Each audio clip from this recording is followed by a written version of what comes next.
Bienvenido a este nuevo episodio del podcast de Social Investor. Soy Cristina Triana y me escucha gracias a la realización de J. de los Cobos.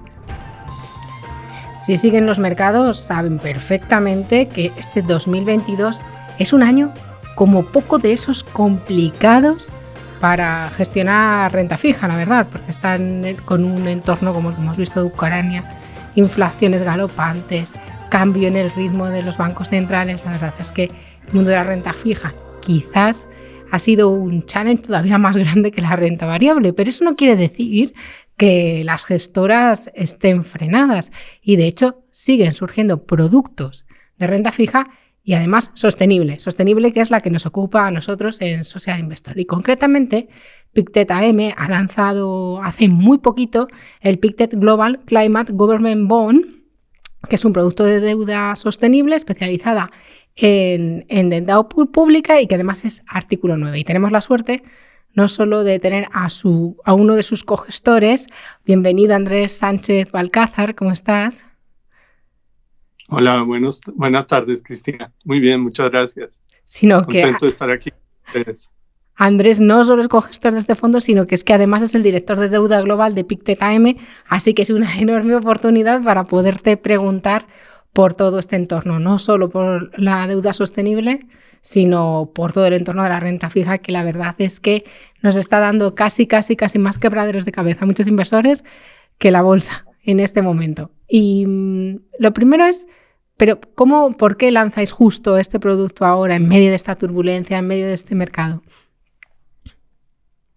Bueno, por diversas razones. Primero, hace ya un par de años veníamos pensando en lanzar una estrategia sostenible en línea con la nueva regulación europea de SFDR, sea artículo 8, artículo 9, y pensamos que el momento era muy oportuno dada el consenso que existe alrededor del mundo sobre la necesidad de hacer algo con respecto al cambio climático.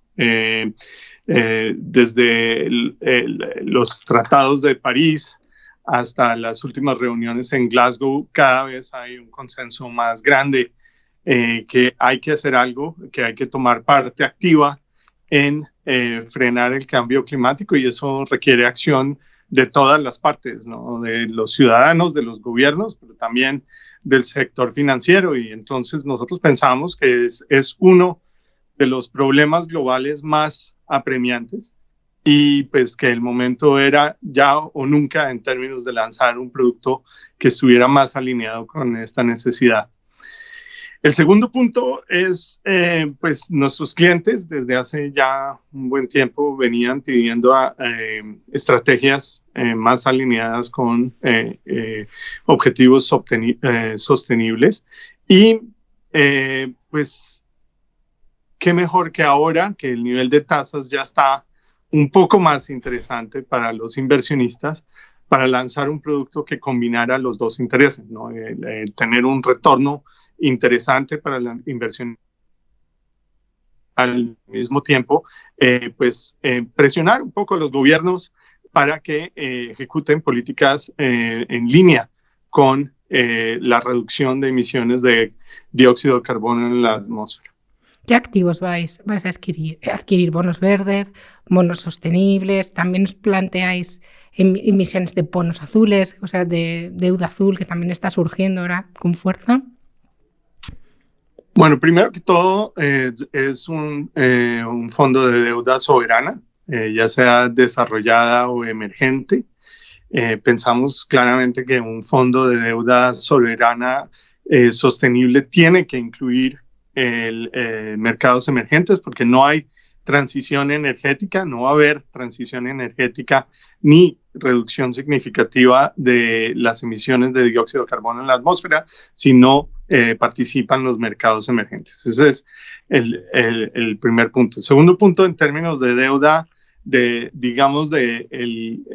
grado de sostenibilidad de la deuda, tenemos deuda sostenible en el portafolio.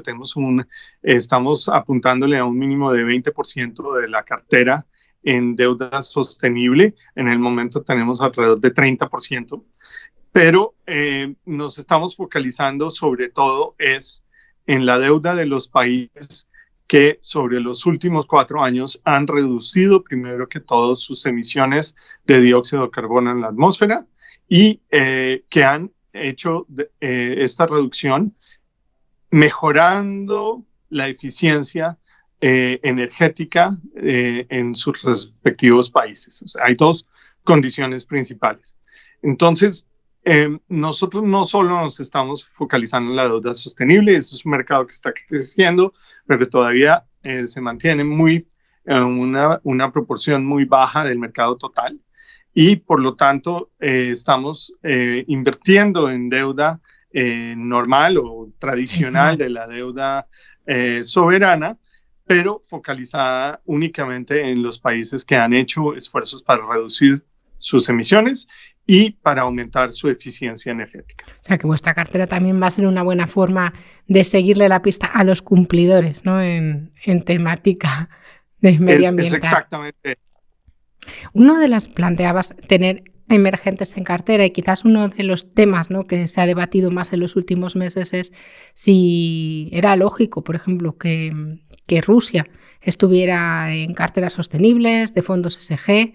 No sé qué límites aplicáis en este sentido. ¿Dónde están los límites para invertir en unas emisiones y en otras no? No sé si solo, por ejemplo, países que sean democráticos o que tengan unas democracias perfectas. ¿Cómo planteáis esto? Es un muy buen punto el que haces sobre las democracias. Nosotros lo que hacemos es aplicamos una serie de exclusiones de lo que llamamos nivel 3, que son básicamente los estados fallidos y los patrocinadores del terrorismo. En el caso de Rusia más particularmente, pues actualmente Rusia está sujeto a sanciones y por lo tanto no está incluido en el universo de inversión. En términos de otras restricciones que tenemos en el portafolio, pues son principalmente restricciones de liquidez. Obviamente solo podemos invertir en países que emiten deuda y que estas emisiones de deuda son líquidas para poder ser invertidas en el mercado abierto. Pero sí, principalmente restricciones de nivel 3. Ahora, el punto que tú haces sobre las democracias es un punto importante y es una de las razones por las cuales decidimos focalizarnos únicamente en el cambio climático y sobre todo más precisamente en las emisiones de dióxido de carbono. Y es que cuando estás hablando de inversiones sostenibles, ¿no? E, S y G, y hablas de democracias, sobre todo estás hablando del G, es decir, de la gobernabilidad o de las instituciones de cada país. Y pues nosotros no queríamos entrar en el debate si debíamos imponer, por ejemplo, en países que no son democracias como China, nuestros criterios occidentales sobre lo que una sociedad bien gobernada debe ser. Es un punto importante porque al final, pues eso, ir nosotros y tratar de influenciar a China para que se torne en una democracia, pues pensamos que no es tal vez algo que se pueda lograr prontamente o tangiblemente. Sin embargo, sí podemos entrar en diálogos con países como China, no solo China, sino por ejemplo Brasil, para que mejoren sus políticas con respecto a las emisiones de dióxido de carbono y el calentamiento climático. Sí, porque has apuntado también otro de los temas que se está debatiendo mucho, ¿no? También en el desarrollo de la ESG y del trato justo con los estados, que es cómo hacer engagement con los estados, es decir, políticas de implicación, sin que de alguna forma se pueda interpretar que tú lo que quieres es cambiar determinadas políticas, porque estaríamos entrando mucho más allá del lobbying, porque en este caso tú además tienes bonos, o sea, eres acreedor, digamos, del Estado. ¿Cómo hacéis esto útil? Me has apuntado un poco que justo os centraré solo en cambio climático, pero ¿cómo se mantienen esos diálogos abiertos con los estados? ¿Cómo se puede trabajar esta parte? Pues es un lado muy interesante de este tipo de carteras y yo creo que es algo que queremos continuar a desarrollar en Pictet, y es el lado de, sí, desafortunadamente no hay una palabra exacta en español que haya encontrado que reemplace el engagement, pero digamos la implicación o el diálogo con los gobiernos para que mejoren sus políticas. Y como tú bien lo dices, pues mientras que en el lado de cambio climático hay un consenso, en el lado más político, inclusive derechos humanos o inclusión, hay unos debates mucho más difíciles a tener con los gobiernos en ese sentido, y por eso preferimos focalizarnos en el cambio climático, donde los datos son buenos o relativamente buenos con respecto a las emisiones de dióxido de carbono. Hay un consenso global y también hay organismos internacionales que están empujando en la misma dirección a nivel global. Y esta es una cartera soberana global. Entonces, en términos directamente del engagement, nosotros hemos elegido actuar a través de diferentes organizaciones multilaterales, Empower para los países emergentes o el Investor Alliance también para desarrollados y emergentes, para hablar directamente sobre cambio climático. Por ejemplo, hemos estado comenzando diálogos con Brasil con respecto a la desforestación del Amazonas, que es un punto muy importante porque, por ejemplo, Brasil ha reducido sus emisiones de dióxido de carbono, ha aumentado su eficiencia. Sin embargo, en términos de la desforestación, no ha hecho un muy buen trabajo. Y es ahí donde el diálogo empieza, es cómo le vamos a pedir a un país emergente que necesita crecer, que necesita desarrollarse, cómo le vamos a pedir que no destruya el Amazonas, al mismo tiempo que tenemos que estar conscientes que necesitan aumentar el grado de riqueza de la población. Entonces, un diálogo, yo diría, un poco más constructivo que tratar de imponer valores externos a un país en particular.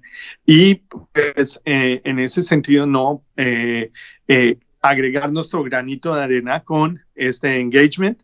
Al mismo tiempo, enviar una señal clara desde el punto de vista del mercado que si no fuera por esta política negativa en términos de desforestación que Brasil está aplicando actualmente, pues su peso en nuestro portafolio sería mucho más alto y por ende sobre el tiempo va a tener costos de financiación mucho más bajos.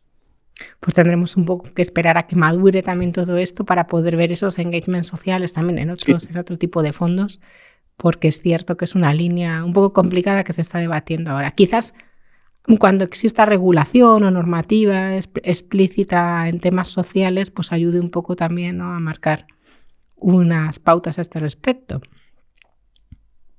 Bueno, es que también es otro punto importante, es que mucho de la actividad tradicional de los bonos soberanos y de las agencias calificadoras de riesgo se ocupaban mucho de la gobernabilidad y en varios casos de la estabilidad social, porque eso afectaba directamente la calificación de riesgo. El problema en el término del cambio climático es que estos factores, sobre todo las emisiones de dióxido de carbono, no estaban incorporadas en el riesgo de crédito, que es lo que estudian las agencias calificadoras de riesgo. Y por ende, nosotros pensamos que era ese segmento que necesitaba más atención por parte de los inversionistas, sobre todo cuando hablamos de deuda soberana. Y de nuevo, a veces se tienen conversaciones difíciles, pero cuando hablamos de cambio climático, pues ya tenemos el respaldo de la ciencia y de las organizaciones internacionales para comenzar ese diálogo de una manera más constructiva con los gobiernos. Aparte, bueno, eres director de deuda global. Y me imagino que has estado muy ocupado en los últimos meses. Has apuntado al principio que uno de los factores que os ha llevado también a pues proponer el lanzamiento de este nuevo producto ahora es que ahora la renta fija pues puede volverte a dar rentabilidad. Ya no estamos, la inflación ha cambiado un poco este contexto. ¿Hemos visto lo peor ya en los tipos a largo? Esa es la pregunta del $1 trillón. Yo creo que por el momento sí, el mercado ha llegado a incorporar en sus expectativas subidas de tasas de interés considerables por parte de la Reserva Federal y el Banco Central Europeo, el Banco de Inglaterra también. El mercado ha visto muchas subidas de tasas en el mundo emergente. El mundo emergente se despertó antes que el mundo desarrollado a esta amenaza de la inflación y ha estado subiendo tasas desde el año pasado, mientras que este proceso solo empezó este año con el mundo desarrollado. Entonces sí, pensamos que los niveles de tasas comienzan a ser interesantes. Ahora, esto depende mucho también de la trayectoria de la inflación, ¿no? Y pues nosotros el año pasado pensábamos, como lo pensaron los bancos centrales, que la inflación era temporal, más que todo por un fenómeno de supply chains, ¿no? de problemas en la cadena de aprovisionamiento global. Sin embargo, pues esta se prolongó porque la pandemia se prolongó y está empezando a incorporarse en otros precios de la economía, y es ahí donde los bancos centrales tienen que entrar a prevenir que este fenómeno de inflación se vuelva más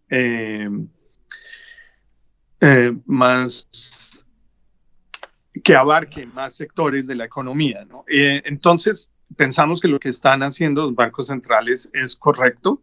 Es posible que si la inflación, por ejemplo, en los Estados Unidos termina por encima del 4% este año, que la Reserva Federal tenga que ir más allá de, digamos, el 2,75, 3% que está incorporado en las expectativas de la renta fija actual, y que por ende pues haya otro movimiento hacia arriba en las tasas de interés. Pero lo que hemos visto este mes es que ya estas expectativas de tasas, que ya esta reducción de la liquidez en la economía está comenzando a afectar el crecimiento. Y entonces ya empezamos a ver más una dinámica un poco más constructiva para las obligaciones, y por lo tanto los bonos ahora pueden entrar a diversificar mejor un portafolio que incluya acciones o otros activos que tengan más riesgo. Eso es realmente el cambio que ha sucedido en el curso de los últimos 2 meses. Otro punto importante es que la economía china sigue sufriendo una desaceleración importante y a diferencia del resto del mundo, China no está viendo unas tasas de inflación elevadas, y como lo vimos hace mes y medio, empezaron una política de devaluación de su divisa que ha estado mermando un poco las presiones inflacionarias tanto en la economía americana como en la economía europea, porque pues importamos una cantidad de bienes de Francia, de bienes importantes de China, y esto hace que una devaluación china sea bienvenida en el oeste para reducir un poco esas presiones inflacionistas. Entonces, por todas estas razones, nosotros estamos empezando a ver un poco más de valor en la renta fija y también un valor de diversificación, como lo dije antes, con respecto a los otros activos. Has dicho 2 cosas, que es una línea roja para los tipos, para las expectativas de tipos es ese 4%, la línea de la inflación en Estados Unidos, que eso cambiaría, creo que has dicho 2,75%, ¿no?, de los tipos de interés que está incorporado, y luego también que la renta fija nos vale para compensar carteras también con renta variable, porque entiendo que las cifras inflación que estamos viendo son difícilmente compensables solamente con renta fija, ¿no? Necesitamos un mix de los dos activos en este momento.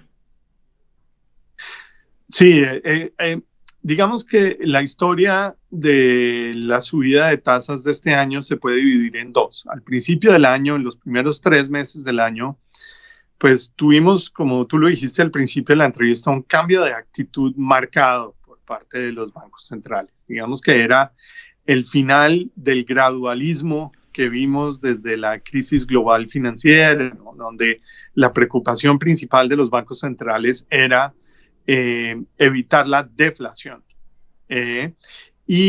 Vemos ahora es un cambio hacia combatir la inflación de manera mucho más agresiva. Entonces, digamos que durante 15 años desde la crisis global financiera, los bancos centrales estuvieron suprimiendo la volatilidad en las tasas de interés y esta regresó con cierto grado de venganza en el primer trimestre del año. Esto además agravado por la guerra en Ucrania. Entonces, digamos que al principio del año vimos un alto grado de correlación entre los bonos y otros activos como las acciones o el crédito corporativo.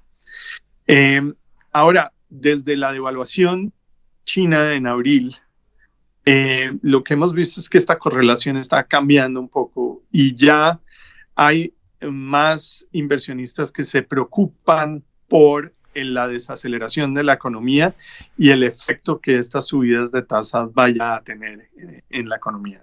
Y entonces esto hace que los bonos comiencen a tener un poco más de valor, pero también un valor de diversificación importante dentro de las carteras que incluyen activos de riesgo como las acciones o activos menos líquidos como, por ejemplo, la finca raíz o el private equity.